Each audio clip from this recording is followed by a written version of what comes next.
2026 आसान नहीं जाने वाला है, भूकंप का साल है। योगी जी के लिए कैसा रहने वाला है? ट्रमेंडस। आप योगी जी को बहुत जल्द सेंटर में आते हुए देखेंगे। भारत सरकार में बहुत बड़े बड़े नेताओं की छुट्टी होने वाली है 2026। अमेरिका के आगे का फ्यूचर क्या दिखता है? अमेरिका को आप टूटते हुए देखेंगे। America will be divided into parts. Modi ji की कैबिनेट में हैं, वो कैबिनेट से हटा दिए जाएंगे इसी वर्ष। डिजिटल युग आने वाला है और 500 का नोट बहुत जल्दी RIP हो जाएगा। कुंडली से हम पता कर सकते हैं कि किसी का ऑपरेशन है या नहीं? 100% पता किया जा सकता है, लेकिन उसको रोका नहीं जा सकता। पाकिस्तान को टूटता हुआ आप देखेंगे। कांग्रेस और राहुल गांधी जी? कोई भविष्य नहीं अभी दिखता है दूर दूर तक। Mamata ji will be gone for ever. Gold के बारे में क्या कहना चाहेंगे? गोल्ड के रेट्स बढ़ेंगे, गिरेंगे? आप सोने चांदी के दाम बढ़ते हुए देखेंगे। सैलरी आ रही है, घर चल रहा है, इन लोगों को बिजनेस भी खोलना है, तो ये ऐसा क्या कर सकते हैं रेमेडीज में जिससे इनको राह दिखनी स्टार्ट हो? फाइनेंशियल ग्रोथ हो, आपकी नौकरी में ग्रोथ हो, आपके बिजनेस में ग्रोथ हो, तो आप शनि को मना लो, बड़ा जरूरी है। अगर कोई ज्योतिष आपसे कह रहा है कि मैं फूंक मार के आपका भाग्य बदल दूंगा, फर्जी है। सारे लोग भाव में ट्यूसडे, शुक्रवार या ऐसे कोई 2-3 दिन चुन लेते हैं कि हम इस दिन नॉनवेज नहीं खाएंगे और ड्रिंक नहीं करेंगे। ये कितना सुटेबल है? कौन सा दिन भगवान का नहीं है? नशा कोई भी हो, नशा हमेशा दुराचार का कारण बनता है, तो नशा कभी नहीं करना चाहिए। एक लॉकर का उपाय जानना चाहूंगा। हल्दी की 7 गांठ है, उसमें जरूर रखो हमेशा। तो ऐसे 3-4 पुण्य मैं जानना चाहूंगा जो नॉर्मल व्यक्ति अपनी डेली लाइफ में अपना बहुत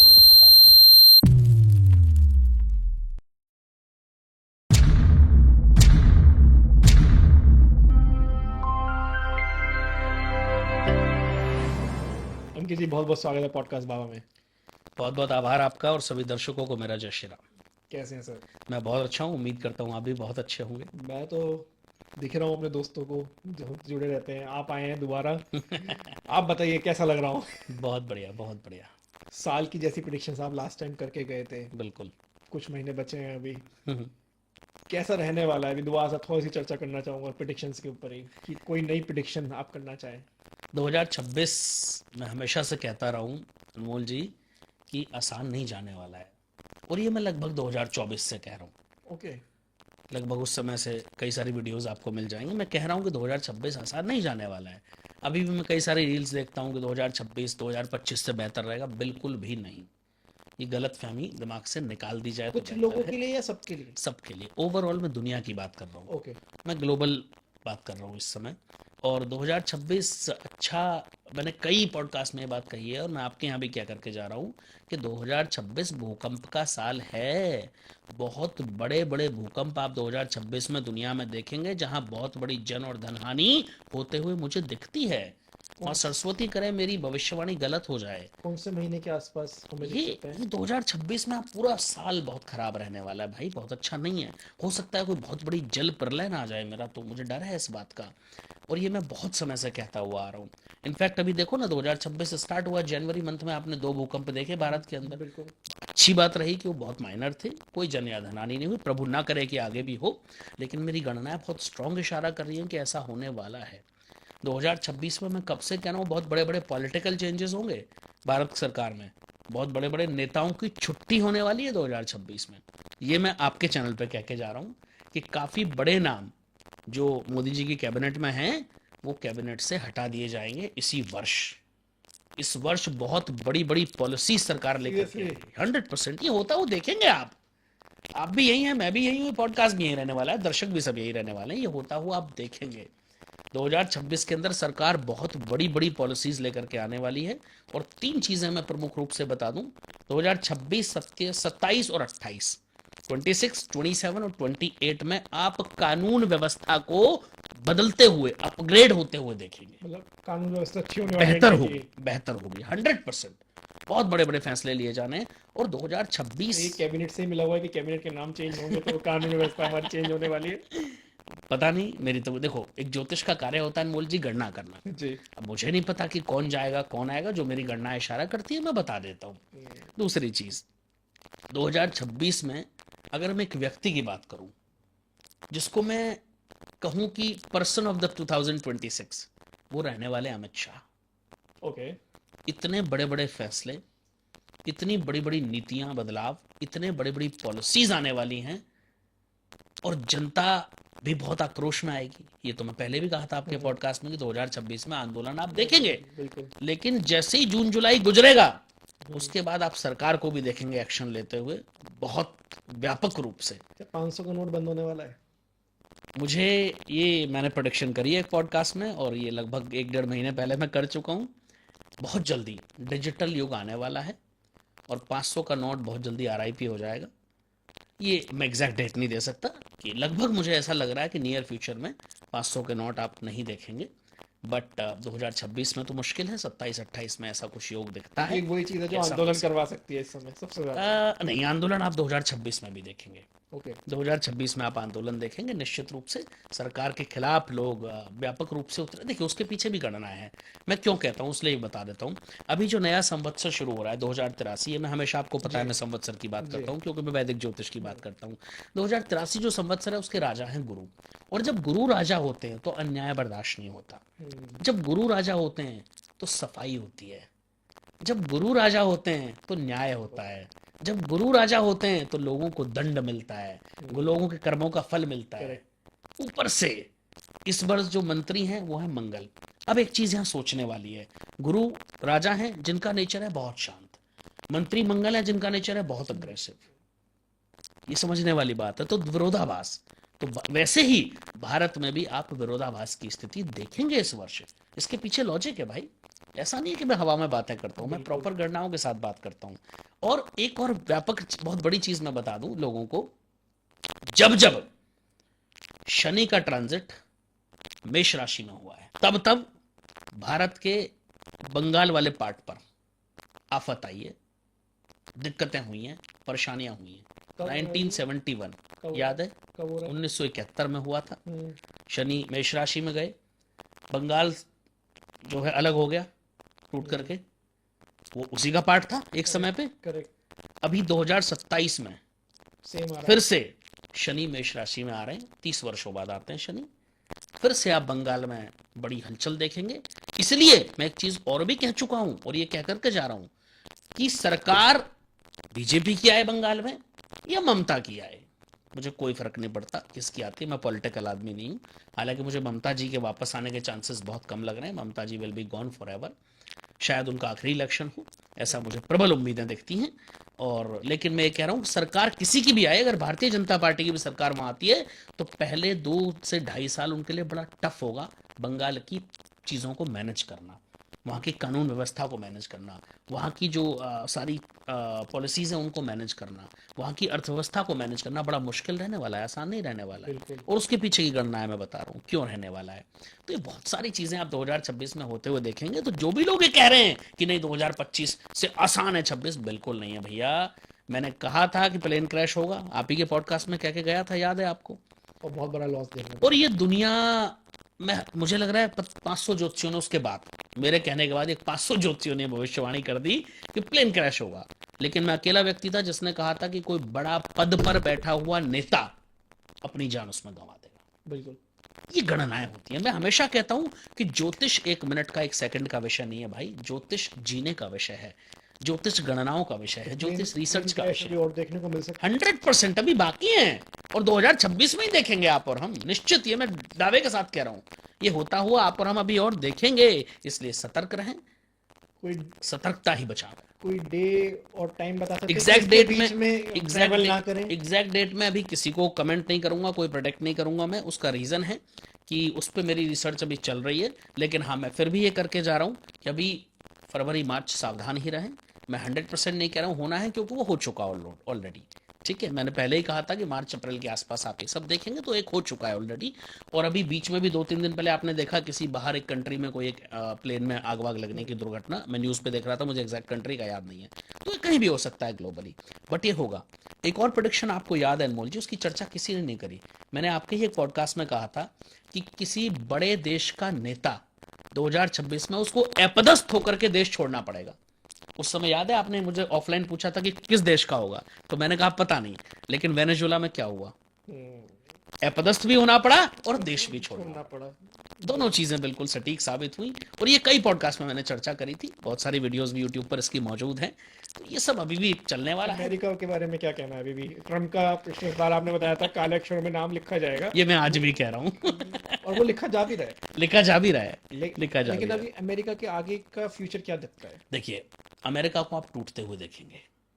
America will be divided into parts, और ये बहुत ज़्यादा समय इसमें नहीं है, 27-28 ज़्यादा से ज़्यादा। अब देखेंगे कि अमेरिका जो है उसका कोई ना कोई स्टेट उससे टूट करके अलग हो जाएगा, इसकी बहुत प्रबल उम्मीदें मुझे नज़र आती हैं। ओके। पाकिस्तान को टूटता हुआ आप देखेंगे, या तो पीओके भारत का हिस्सा होगा, 2027 में बहुत प्रबल चांसेस मुझे लग रहे हैं, और अगर भारत का हिस्सा नहीं हुआ तो पाकिस्तान से अलग पाकिस्तान का कुछ हिस्सा जरूर हो जाएगा। यानी पाकिस्तान टूटता हुआ मुझे दिख रहा है 2027 में। और मैं तो of course as an Indian, मैं भी और आप भी, हम तो चाहेंगे कि पीओके भारत का हिस्सा हो, तो वो हमारी एक इमोशंस उसको कह सकते हैं आप, वो हर कोई चाहेगा। बेटा कितने दिन दूर रहेगा एग्जैक्टली आज तो आना ही है ना। मेरे दिल की बात आपने छीन ली, लेकिन ये होना है, और प्रभु करे कि ऐसा हो। ये मतलब मैं चाहूंगा, माँ सरस्वती करे कि कार्य सिद्ध हो जाए। बिल्कुल। लेकिन अगर भारत का हिस्सा, कई बार ऐसा होता है हमारी सरकार ही नहीं चाहती, फॉर एग्जाम्पल बहुत सारे रीजन होते हैं। देखिए, इतना आसान नहीं होता किसी की सीमा को मिला लेना। हो सकता है सरकार ही ना चाहे कि हम वापस ले लें, तो ऐसे में आप पाकिस्तान को टूटता हुआ देखेंगे, और उसकी नींव अभी से रखी जानी शुरू हो चुकी है। ये भी मैं आपको बता, इमरान खान का क्या फ्यूचर रहने वाला है? इमरान खान ऑलमोस्ट उनकी पॉलिटिक्स खत्म हो चुकी है। बाकी मेरे पास एग्जैक्ट कुंडली उनकी नहीं है, तो मैं ज़्यादा चर्चा उस पर नहीं करूंगा। बट जो मेरी गणनाएं कह रही हैं कि पाकिस्तान में आप अभी आसिम मुनीर का भी फ्यूचर बहुत लंबा मत देखिएगा। हो सकता है कि वो अपदस्थ करके किसी को कुछ बने, लेकिन इसकी भी उम्मीदें मुझे बहुत प्रबल नहीं लग रही, और बहुत लंबा कोई पॉलिटिकल फ्यूचर उनका नहीं दिखता है। और लेकिन मैं एक चीज़ और बता दूं, शेख हसीना बंगाल ज़रूर जाएंगी वापस। सीरियसली? ये मैं बड़ी बात बोल के जा रहा हूँ, शेख हसीना बंगाल वापस जरूर जाएंगी। और लगभग समय अगर मैं बात करूं तो 27 के मिड के बाद या 28 में ऐसा होता हुआ मुझे दिखता है, और वहां फिर से एक बार फेयर इलेक्शन होंगे, तब जाकर के शायद कुछ भारत के रिश्ते बांग्लादेश से सुधरे। लेकिन हिंदुओं की स्थिति वहां मुझे सुधरती हुई नहीं दिखती है। वो बहुत गलत भी हो रहा है बहुत। वो बहुत गलत हो रहा है, और वो मुझे सुधरता हुआ नहीं दिखता है। वो मुझे अभी भी ऐसे ही चलता हुआ दिख रहा है, कहीं ना कहीं बहुत अच्छी स्थिति नहीं है। बड़ा दुखद है ये, लेकिन क्या किया जा सकता है। बट ये अभी भी ऐसे ही चलने वाला है। तो अगर वहाँ से हमारे जो हिंदू भाई बहन वहाँ आए, अगर वहाँ से निकल सकते हैं तो भाई निकल लो, बहुत ही वहाँ रहना सेफ नहीं है। अगर कोई ये सोच के बैठा है कि परिस्थिति सुधरेगी, सरकार बदली है, तो हिंदुओं पर अत्याचार बांग्लादेश में कम नहीं होंगे। बेहतर है कि आप वहाँ से मूव आउट करो, उससे बेहतर और कुछ नहीं। योगी जी के लिए कैसा रहने वाला है? ट्रमेंडस। आप योगी जी को बहुत जल्द सेंटर में आते हुए देखेंगे। 2027 में उत्तर प्रदेश में चुनाव हैं विधानसभा के, जी। और यूपी भी आ रहा है। 100% बीजेपी जीत रही है 2027 में, इसमें कोई दो मत नहीं है। अखिलेश यादव अच्छी मेहनत करेंगे, अच्छे नेता हैं, लेकिन कुछ खास कमाल उन रिजल्ट्स में तब्दील नहीं होंगी चीज़ें, ये डेफिनेट है। और 28-29 तक अभी उन्हें थोड़ा शांति रहना पड़ेगा। 27 में मैं आपको बता के जा रहा हूँ कि बीजेपी प्रचंड जीत की तरफ आगे बढ़ रही है 2027 में उत्तर प्रदेश में। कांग्रेस और राहुल गांधी जी? कोई भविष्य नहीं अभी दिखता है, दूर दूर तक, अभी कुछ दूर दूर तक नहीं दिखता है। अभी इनको बहुत इंतज़ार करने की आवश्यकता है। और उसके बाद, या तो इलेक्शन से जस्ट पहले, इलेक्शन के कुछ समय बाद आप योगी जी को सेंटर में आते हुए देखेंगे। और मैं तो ऑफ कोर्स दिल से चाहता हूँ कि योगी जी भारत के प्रधानमंत्री पद को सुशोभित करें और भारत हिंदू राष्ट्र बने। लेकिन ये मैं पहले भी प्रोडिक्शन कर चुका हूँ और आज भी कर रहा हूँ कि भारत योगी जी के नेतृत्व में हिंदू राष्ट्र की तरफ बहुत प्रबल तरीके से आगे बढ़ेगा।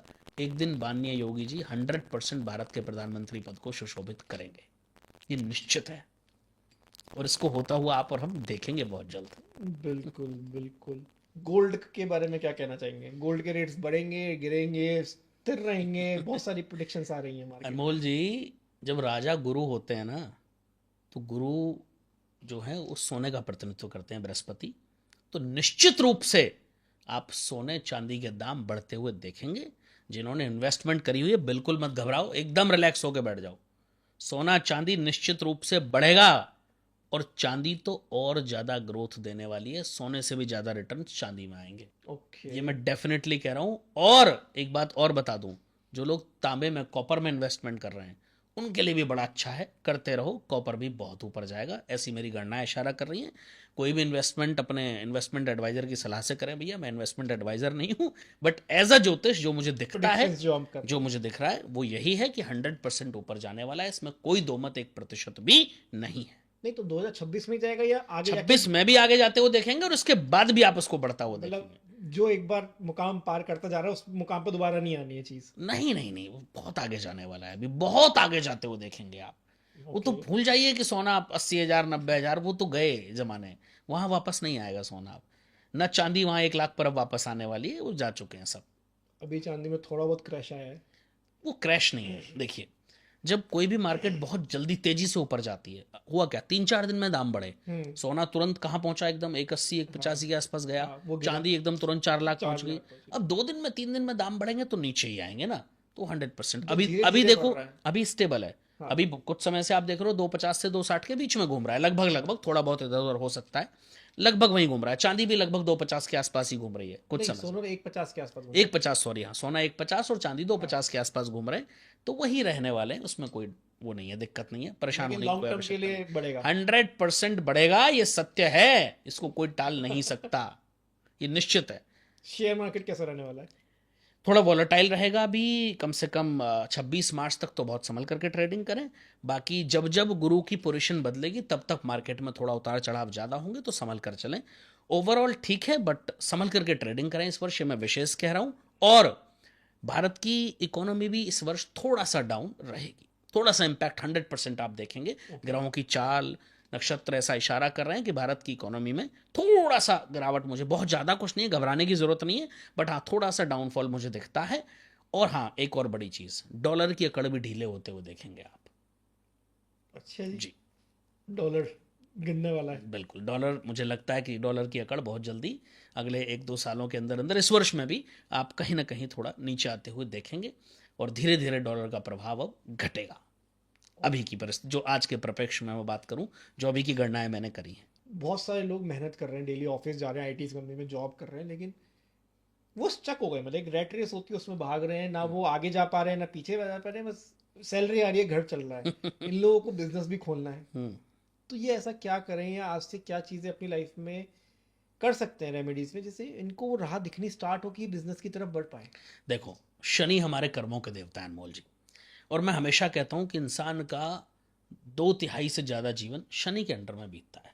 शनि की महादशा, शनि की अंतरदशा, शनि की 7.5, शनि का गोचर सब मिलाओ तो आधे से ज़्यादा जीवन शनि शनि, के हाँ, शनि के इन्फ्लुएंस में बीतता है। तो शनि हमें सबसे ज़्यादा प्रभावित करते हैं। ऊपर से शनि हमारे कर्मों के देवता है, हमारे कार्यों के देवता है, ठीक है। और जो कर्म भाव हमारा है 10th हाउस, वहाँ तो लाल किताब की बात करें तो शनि का पक्का घर कहा गया है उसको भाई, ठीक है।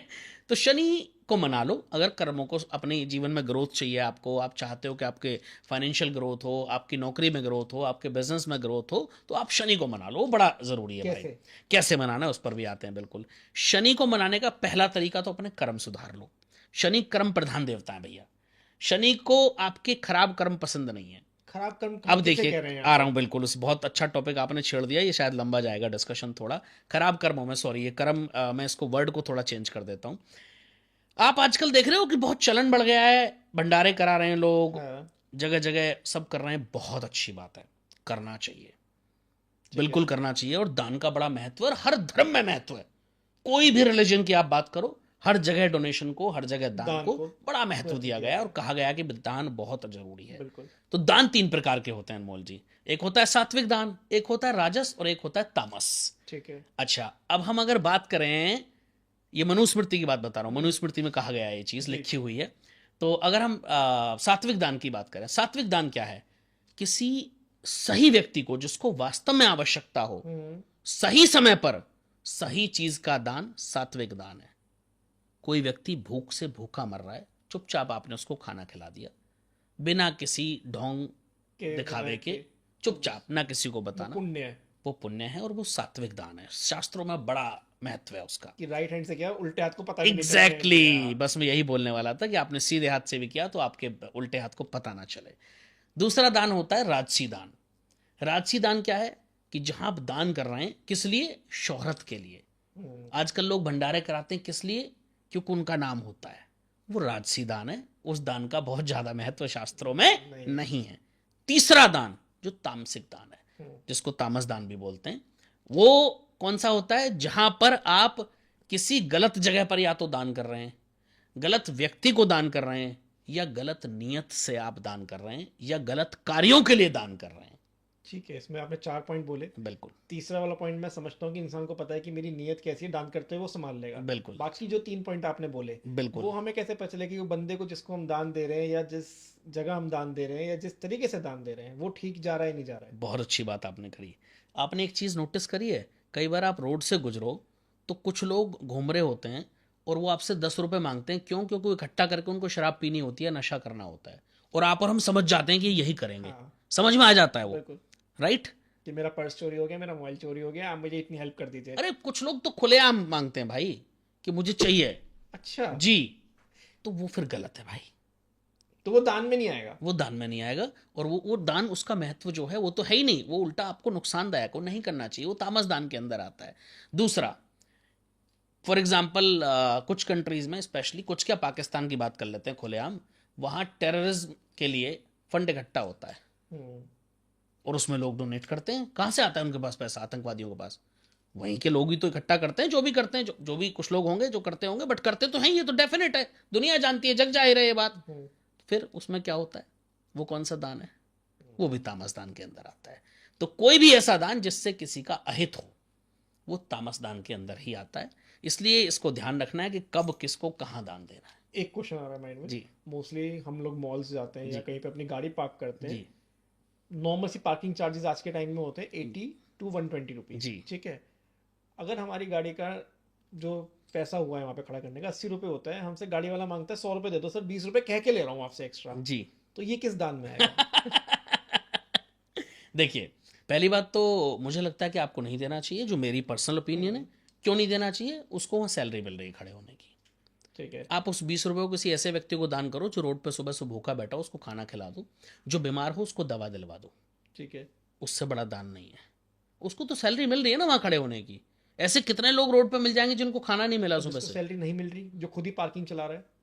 तो वो वहाँ अर्निंग के लिए चला रहा है, 80 रुपये ले रहा है ना वो पार्किंग के। हम्म। तो सीधी बात है भाई कि उसकी अर्निंग वहां से हो रही है, तभी अगर चला रहा है वो। अगर मैं इसमें उसके मन की इच्छा भी जोड़ दूं, अगर मान लेते हैं अगर हमने उसको नहीं दिए, तो वो हमारे लिए तो बद्दुआ देगा ना नहीं, कि ऐसा मैंने। बिल्कुल नहीं है। क्यों देगा भाई? क्यों? एक बुजुर्गों में कहावत थी, गांव में कहावत कहा करते थे कि भैया कौवा को से ढोर नहीं मरा करते। मतलब जो कौवा होते ना, जी। क्रो, ठीक है, इंग्लिश में, हिंदी ना समझो आप तो नहीं नहीं, ठीक है। बिल्कुल बिल्कुल। तो वो चाहता था कि कोई पशु मर जाए ताकि उस नोच के उसको खा खा सके। सको। उसका नियत ही वो है, उसका भोजन ही वो है। तो इसलिए कहते थे कि उसके चाहने से ऐसा होगा नहीं। तो सर, बद्दुआएं भी वहीं काम करती हैं जो जेन्युइन हो। अब मैं आपको बैठ करके यहाँ बिना किसी मतलब के कुछ गलत अपने मन से बोलने लगूं, तो प्रकृति भी तो देख रही है ना, सही क्या बात है। गलत है क्या सही है। हम्म। लॉजिक भी तो उसके पीछे होना चाहिए। आपने मेरा कोई अहित किया है बिल्कुल। और फिर मैं गलत बोलूं, तो वो गलत है, वो उचित है।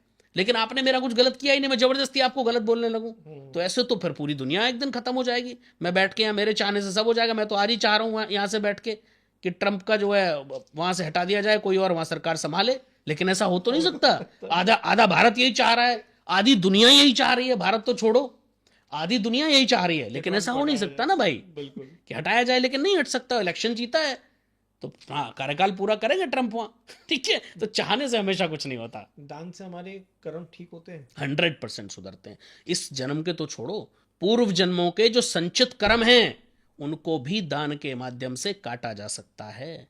कोई आदमी मर रहा है, उसको ब्लड की जरूरत है, ब्लड डोनेट कर देना। छोड़ो सारी चीजें, आप अपने जीवन में फर्क देख सर, लेना। मैं इसमें एक चीज बताओ मुझे, जब हर चीज ग्रह करवा रहे हैं, हाँ। तो फिर कर्म कहाँ से आ जाते हैं? अगर हम एक एस्ट्रोलॉजी का पॉडकास्ट कर रहे जी हैं, जी एस्ट्रोलॉजर से कहते हैं, आप एक एस्ट्रोलॉजर है, जी कि सब कुछ ग्रह करवाते हैं, आपको जी। ग्रह घुमाते हैं, ग्रह ही आपसे सारी नई नीति करवाते हैं, सारे दुष्पाप वगैरह जो भी है सब ग्रह करवाते हैं, और सुख भी ले रहे हो तो आप वो भी ग्रह करवा रहे हैं, तो उसमें 100%। कर्म का कहाँ से रोल आ गया? हाँ, देखिए, मैं हमेशा कहता हूँ अनमोल जी, पहले तो 50% हमारे कर्म और 50% हमारे ग्रह नक्षत्र दोनों मिलकर के हमारा भाग्य बनाते हैं। और ये मैं एक बार नहीं, हजारों बार, हजारों जगह बोल चुका हूँ। पहली चीज़। दूसरी चीज़, हमारे ग्रह डिसाइड करते हैं हमारे डेस्टिनी क्या होगी। उस डेस्टिनी तक पहुंचने के लिए जो रास्ता हमें चूज करना है वो हमारे कर्मों से डिसाइड होता है। ओके। फॉर एग्जाम्पल, मैं आपको उदाहरण के तौर पे बता देता हूँ।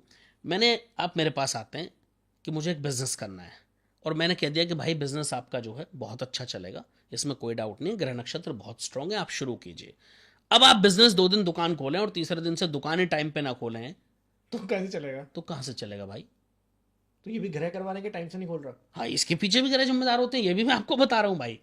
कई कई ग्रह ऐसे होते हैं जो इंसान को बड़ा आलसी बना देते हैं। राहु की पोजीशन देख लो, शनि की देख लो कुंडली में। कई ग्रह ऐसे होते हैं जो इंसान को नशे की तरफ ले जाते जैसे हैं। घर में अगर राहु ऐसा कोई शनि बैठे एग्जैक्ट हुए हैं। एग्जैक्ट इसलिए नहीं कहा जा सकता कि केवल लगन कुंडली से कभी प्रोडिक्शन नहीं होती। पहले तो ये मैं कह के बहुत सारी जगह मून थक चार्ट से। चुका हूँ।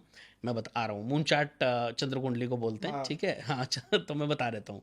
जो एग्जैक्ट प्रोडिक्शंस होती हैं वो हमेशा डिविजनल चार्ट से होती हैं। Divisional chart. डिविजनल चार्ट से उनकी लोग बहुत कम बात करते हैं। बहुत जो विद्वान ज्योतिष है वही उनकी बात करते हैं।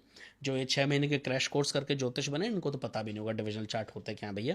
ठीक है, सच्चाई है ये, मैं तो मुंह पे बोलता हूँ। इनफैक्ट जो नए नए ज्योतिष, उन्हें डिवाइड हाँ, और जो बिल्कुल सुने, कोई फर्क नहीं पड़ता। मैं तो कहता हूँ अगर आप ज्योतिष में आ रहे हो तो आइए, मैं स्वागत करता हूँ आपका, लेकिन पहले खुद को झोंकिए उसमें, डुबो अपने आप को। तब आओ। सही बात है। आजकल के नए नए ज्योतिष हैं, इनको पंचांग का ही नहीं पता। बिना पंचांग के ज्योतिष अधूरा है। पंचांग जिसके 5 अंग होते हैं, बिल्कुल सही। ठीक है, तिथि वार नक्षत्र योग और करण, ये 5 अंग होते हैं, इससे मिलकर के पंचांग बनता है। और जिसको पंचांग नहीं आता वो ज्योतिष क्या करेगा।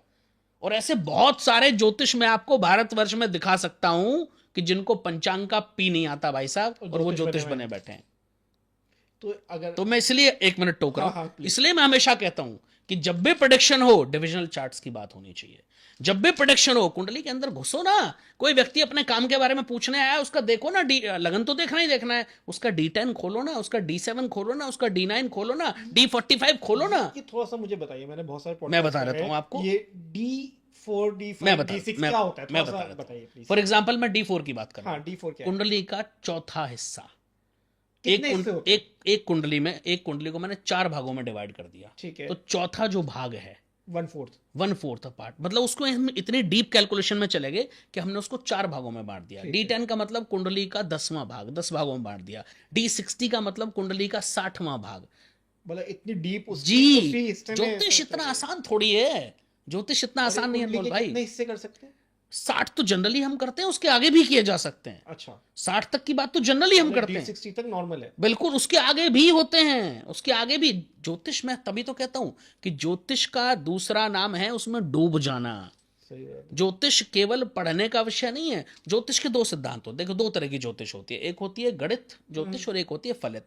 अर्लियर टाइम की अगर हम बात करें, पुराने समय की, तो गणित ज्योतिष का महत्व था। ज्योतिष से हम गणनाएं करते थे, चंद्रमा की दूरी कितनी। तुम देखो ना, नासा तो आज बता रहा है, हमने तो कब बता दी, जुग सहस्त्र योजन पर भानु लीलो ताई मद्रफल जानू। ठीक है, हमें तो तब पता था कि सूर्य की दूरी कितनी है। हमें दुनिया ने बहुत बाद में कहा कि चंद्रमा की जो सतह है उस पर बहुत सारे होल्स हैं। हमारे तो कितने सारे ऋषि मुनियों ने कितने ग्रंथों में बहुत पहले कह दिया, चंद्रमा की फोटो बना दी। तब ये लोग कहते थे, जो आज की डेट में खुद को बहुत बड़ा रिसर्चर मानते हैं, तब यही लोग कहते थे ऐसा कैसे हो जाएगा, चंद्रमा तो प्लेन है। बिल्कुल। ठीक है, लेकिन उनको बाद में पता चला। तो हम तो बहुत पहले गणनाएं कर चुके हैं जो ये आज कर रहे हैं। ये आज हमें बता रहे हैं कि चंद्रमा पर जीवन हो सकता है, ये वहां जीवन हो सकता है। आप पढ़ो ना, शास्त्र सब भरा पड़ा है, सब लिखा है भैया। हमारे ऋषि मुनियों ने, सोचो वो टेलीपैथी कितनी तकड़ी थी, कितनी बड़ी थी वो, जो आज है ही नहीं। टेलीपैथी थी या ये कुछ और आज था? भी एग्जैक्ट डिस्टेंस सूर्य की नहीं बता पाए। टेलीपैथी थी या कुछ और था? सब साइंस थी। ज्योतिष साइंस है, ज्योतिष कोई जादू नहीं है। मैं हमेशा कहता हूं ज्योतिष साइंस थी, साइंस है, साइंस रहेगी। अगर कोई ज्योतिष आपसे कह रहा है कि मैं फूंक मार के आपका भाग्य बदल दूंगा, फर्जी है। कोई ज्योतिष आपसे कह रहा है मैं सर पे हाथ रख के आपका भाग्य बदल दूंगा, फर्जी है। कोई ज्योतिष आपसे कह रहा है कि मैं 3 चुटकी बजा के आपका भाग्य बदल दूंगा, फर्जी है। पानी पिला के? कुछ भी हो, A to Z कुछ भी हो सकता है भाई। ठीक है, ज्योतिष वो है ही नहीं। ज्योतिष का कार्य किसी का भाग्य बदलना न था, न है, न होगा। कोई ज्योतिष किसी का भाग्य नहीं बदल सकता, ये लिख लो। ज्योतिष सिर्फ आपको रास्ता दिखा सकता है। अगर आप उस रास्ते पर चलते हैं तो निश्चित रूप से आप अपने भाग्य को खुद बदल सकते हैं। और हजारों लाखों लोगों ने बदला है ज्योतिष के माध्यम से। ओके। केवल मेरे माध्यम से नहीं, और भी बहुत विद्वान ज्योतिष है। मैं तो हमेशा कहता हूं मेरे से भी बड़े बड़े विद्वान है। मैं तो ज्योतिष का बहुत छोटा सा विद्यार्थी था, विद्यार्थी हूं, विद्यार्थी रहूंगा। उससे ज्यादा मेरी कोई पहचान नहीं है। मेरे से बड़े बड़े विद्वान लोग भारतवर्ष में और दुनिया में मौजूद हैं। लेकिन ये मैं 100% कहता हूं कि भाई ज्योतिष अगर आ रहे हो, इसमें आओ, स्वागत है। मैं तो कहता हूं सब सीखो लेकिन समय ज्योतिष। दो। समय दो, उसमें डूबो, उसमें रिसर्च करो। केवल ऐसा हवा नहीं। में बातें मत अब करो। आजकल लोग न्यूमरोलॉजी सीख के खुद को ज्योतिष समझने लगते हैं। अरे भाई, न्यूमरोलॉजी ज्योतिष का 0.1%, 1%, 2% पार्ट है बस, उससे ज्यादा कुछ नहीं है। अब टैरो वाले खुद को ज्योतिष समझ रहे हैं। टैरो का कोई अस्तित्व ही नहीं है। मेरे तो समझ में नहीं आता उसके पीछे की साइंस क्या है, मुझे बताओ। भाई मैं पढ़ने वाला, मैं ज्योतिष का विद्यार्थी हूं। तो मुझे कैलकुलेशन चाहिए ना। कार्ड्स पढ़ के बताते हैं ना सर वो। अच्छा, मैंने यहाँ पे कोई कार्ड रख लिए 10 20 25 30 जो भी होते हैं, मैंने टैरो कभी नहीं पढ़ा, और मैंने ऐसे करा और जो कार्ड निकल आया उस पर जो लिख रहा है या दिख रहा है वो आपको बता दिया। इसके पीछे गणनाएं कहाँ है, सर अगर हम कैलकुलेशन अगर कहाँ हम 50 कार्ड में से कोई जी एक कार्ड निकाल रहे हैं तो जी। वो परमात्मा ही तो चाह रहा है ना कि वो एक कार्ड मिनट, निकल के आए। 2 मिनट बाद क्या वो सेम कार्ड निकलेगा? 2 मिनट बाद मैं दोबारा फ्लिप करूं, तो क्या गारंटी है वो सेम कार्ड निकलेगा? तो 2 मिनट बाद तो एस्ट्रोलॉजी भी चेंज नहीं हो रही है नहीं ना। नहीं नहीं, गलत कह रहे हैं आप। आपने आज मुझे अपनी कुंडली दिखाई, और अगर मैं कह रहा हूं कि आपके 3 साल खराब है, आप 10 दिन बाद दिखाओगे मैं तो भी वही कहूंगा, आप 20 दिन बाद दिखाओगे मैं तो भी वही कहूंगा, क्योंकि मेरे सामने वह रिसर्च है, गणनाएं हैं, कैलकुलेशंस हैं। यही तो समझना है लेकिन अनमोल सर जी। टैरो में लोगों को रिजल्ट्स तो मिलते हैं। देखिए, रिजल्ट तो लोगों को आशीर्वाद लेने से भी मिलते हैं, रिजल्ट लोगों को फूंक मारने से भी मिलते हैं, समझो भाई। लॉजिक बताओ ना मुझे। मैं तो देखो, मैं रिसर्च का विद्यार्थी हूँ, मैंने रिसर्च करी है ज्योतिष पर, आज भी करता हूँ, आज भी पढ़ता हूँ। मुझे उसके पीछे की रिसर्च बता दो, मैं अपने आप को, मैं तो कहता हूँ टैरो वालों से मेरा निवेदन है हाथ जोड़ के, अगर आपको लगता है कि आपकी ये साइंस वास्तव में बहुत अच्छी है तो भाई स्वागत करता हूँ, मुझे भी सिखा दो। मुझे नहीं आता, लेकिन मुझे उसके पीछे की गणनाएं बताओ, मैं तब मानूंगा।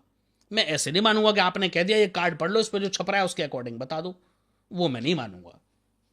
सिंपल सी बात है। आप एक डॉक्टर से ये कहो कि ये लो टैरो कर लो भैया, तो टैरो वो छोड़ दो सब, इलाज करना ये करना है, कौन सा लॉजिक है? वो कहेगा ना मैंने पढ़ा है भाई मेडिकल को, तो मैं उसी के हिसाब से ट्रीटमेंट करूंगा ना, मैं कार्ड से थोड़ी ट्रीटमेंट करूंगा। तो मैंने ज्योतिष को पढ़ा है भैया, तो मैं मैं तो इसमें उसी की देखिए, बात करूंगा। इसमें यही कह सकता हूँ जो भी टैरो कार्ड रीडर्स हमारा एपिसोड मैं देख रहे स्वागत हैं, करता हूँ। तो आपके लिए यहाँ पे एक विद्यार्थी हैं जो सीखना बिल्कुल है, चाहते हैं। मैं सीख लेकिन मुझे उसके पीछे की जेन्युइन रिसर्च, जेन्युइन कारण, कहाँ किस शास्त्र में उसका वर्णन है, वो सब कुछ चाहिए, तभी मैं मानूंगा भाई। बिल्कुल, तो आप बता सकते हैं हाँ, और ज्योतिष सिखा का आप सकते मेरे से पूछो, मैं मैं बताऊंगा आपको पाराशर शास्त्र कहाँ है, मैं बताऊंगा आपको होरा शास्त्र में क्या मिलेगा, मैं बताऊंगा आपको रावण संहिता में क्या मिलेगा, मैं बताऊंगा आपको वृहद पराशर में क्या मिलेगा, मैं बताऊंगा आपको कितने सारे भरे पड़े ग्रंथ भाई, कितने सारे जो है ज्योतिष के अनेकों ग्रंथ आपको मिल जाएंगे, मैं बताऊंगा ना आपको कहाँ क्या लिखा है।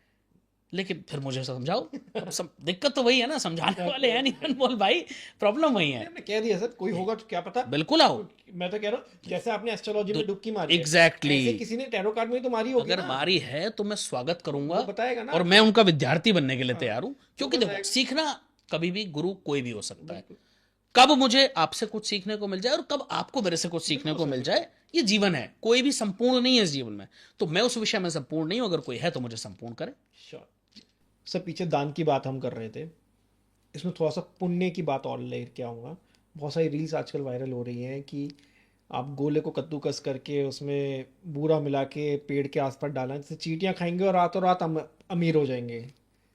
ये सही है गलत है? क्योंकि एक जीव की सेवा करना भी बहुत बड़ा पुण्य होता है। बिल्कुल बिल्कुल, बहुत बड़ा पुण्य है। तो इसके बाद जो बोला जा रहा है कि आप रातों रात अमीर हो जाएंगे, इस बात में कितनी सच्चाई है? अच्छा, मैं आपको समझाता हूँ। जब भी हम कोई उपाय करते हैं, पहले तो उपाय के पीछे का जो कारण है उसको हमें समझना होगा, जो लॉजिक है। लॉजिक क्या है? जो पैसा। जीव जीव की सेवा किसी भी, ठीक है, या किसी भूखे को खाना, गाय की सेवा, पक्षियों की सेवा, कुत्तों की सेवा, यही सब हम बताते हैं उपायों में। क्यों बताते हैं? जब भी आप किसी भी जगह ऐसा कोई कार्य करते हैं, कोई भी किसी भी जीव को खाना खिलाते हैं, आत्मा जो है ना वो बराबर है। एक चींटी की जो आत्मा है और एक इंसान के अंदर जो हमारे तुम्हारे अंदर आत्मा है, क्या वो अलग है? नहीं है। केवल शरीर का आकार छोटा है। जब आप वहाँ एक मुट्ठी गोला घिस के डालते हैं, एक मुट्ठी आटा भून के डालते हैं, कुछ भी डालते हैं, ठीक है, बिस्किट डालते हैं, तो हजारों चींटियाँ भोजन कर लेती हैं, तो उनकी आत्माएं तृप्त होती हैं। जब आत्मा तृप्त होती है तो क्या होगा, क्या निकलेगा आत्मा से? अच्छा ही निकलेगा ना। हाँ, उनकी लैंग्वेज कुछ अलग होती होगी, हम नहीं समझ सकते। उनका तो यही होगा ना कि ठीक है। डेली डालता रहे। एग्जैक्टली, तो खाना मिल जाता है, पेट भर जाता है। अब उनका ऐसा तो है नहीं कि भाई कहीं कोई भोजन पकाने की व्यवस्था है या कहीं कोई रेस्टोरेंट है, ठीक है, ऐसे ही खाना मिलना है। तो सीधी सी बात है, आप जब सेवा करते हैं तो आप प्रकृति की सेवा करते हैं, और जब आप प्रकृति की सेवा करते हैं तो प्रकृति इन रिटर्न आपको देती है। प्रकृति आपका कभी कुछ रखती नहीं है अनमोल जी, ये समझने वाली चीज़ है।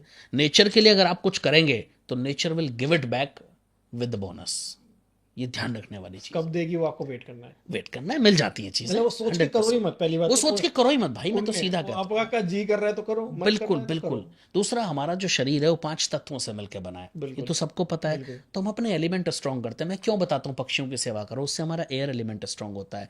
मैं क्यों बताता हूँ आप जो है मछलियों को दाना डालो या कुछ खाने की चीज़ डालो, उससे हमारा वाटर एलिमेंट स्ट्रांग होता है। मैं क्यों बताता हूँ कि आप चींटियों को कुछ डालो, क्योंकि उससे हमारा अर्थ एलिमेंट स्ट्रांग होता है। ये सब लॉजिक है, सब साइंस है, यही तो समझना है बस लोगों को। बिल्कुल। ज्योतिष कोई जादू न था, न है, न होगा। इट्स अ बना दिया गया। Complete science. आज के टाइम में बना दिया गया है बना सोशल मीडिया। बना दिया गया। मतलब इतना सरल टॉपिक है। हाँ, लेकिन लोग अब समझ रहे हैं ज्योतिष हमेशा से बहुत सरल अभी था। पीछे आपने बात करी कि जो ये क्रैश कोर्स करके जो ज्योतिष बन जाते हैं, जी एस्ट्रोलॉजर्स बन जाते हैं, जी इन कुछ भी प्रिडिक्ट कर रहे हैं, कुछ भी बोल रहे हैं कहीं पे भी जाके, अगर एक नॉर्मल व्यक्ति है वो किसी एस्ट्रोलॉजर से कनेक्ट कर रहा है, तो वो कैसे पहचाने कि ये करेक्ट एस्ट्रोलॉजर है, वो उनमें से नहीं है? बिल्कुल, बहुत अच्छा क्वेश्चन आपने पूछा। पहले तो कभी भी ये ध्यान रखना है, किसी ऐसे ज्योतिष के पास ही मत जाओ जो वैदिक ज्योतिष की बात ना करता हो। ठीक है। पहली चीज, वैदिक इज मेन। वैदिक ज्योतिष ही ज्योतिष का आधार है। ठीक है। मैंने न्यूमरोलॉजी भी पढ़ी है, मैंने लाल किताब भी पढ़ी है, मैंने वैदिक भी पढ़ी है, मैंने सब पढ़ा है भाई। ठीक है, तो मैं आपको स्पष्ट कर दूं कि जो आधार है वो वैदिक ज्योतिष है। उससे प्रबल न कुछ था, न है और न होगा, ये डेफिनेट है। दूसरी चीज, जो उपाय आपको बताए जा रहे हैं वो कितने लॉजिकल हैं। उपाय कौन से होने चाहिए? जो आपको आपकी परंपराओं से जोड़ते हों। जैसे जो एग्जाम्पल मतलब जिससे लोग समझ पाए। मैं समझा देता हूँ। हमारी परंपराएं क्या थी पहले? बुजुर्गों को खाना खिलाना, भूखे को खाना खिलाना, कोई घर पे आया है भिखारी तो उसको कुछ ना कुछ भोजन करा के भेजना, सब हमारी परंपराएं थी। जो हम अपने त्यौहार मनाते हैं, फेस्टिवल्स मनाते हैं, ये सब हमारी परंपराएं हैं। तो पहले तो ये एक उपाय होते हैं। दूसरे उपाय क्या होते हैं?